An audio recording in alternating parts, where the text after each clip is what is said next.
रीट्स को ये माना जाता है, प्रॉपर रीट्स की अगर हम बात करें, कि ये इक्विटी जैसा ही प्रोडक्ट है, शायद इसीलिए ये सेबी को लगा होगा कि फिर क्यों ना रिक्लासिफिकेशन करके इनको शामिल ही कर दिया जाए।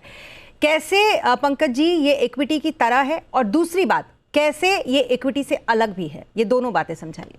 बिल्कुल, देखिए ये ट्रेडेबल है। तो जैसे मैंने पहले भी जिक्र कर दिया था काफी हद तक इसका, कि जब ट्रेड होता है तो सप्लाई एंड डिमांड के हिसाब से आपके प्राइस मूवमेंट होता है। तो ये ट्रेडेबल है।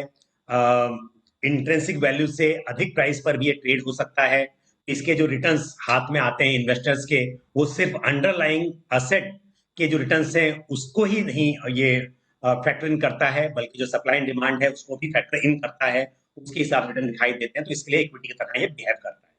अब क्योंकि अंडरलाइंग असेट, जब हम इक्विटी की बात करते हैं तो वहां पर अंडरलाइंग असेट जो होता है वो जिस कंपनी का आप शेयर ले रहे हैं, मान लीजिए, या म्यूचुअल फंड में इन्वेस्ट कर रहे हैं, तो अंडरलाइंग असेट वो कंपनी है, आपके लिए इक्विटी शेयर है।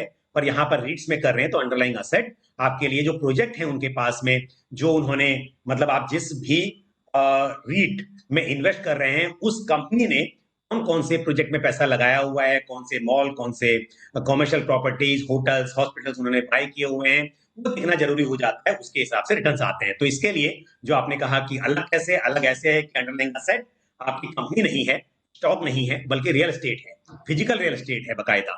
और जब बात आती है कि कैसे ये सिमिलर है, तो बिल्कुल इक्विटी ट्रेड हो रहा है, इसके लिए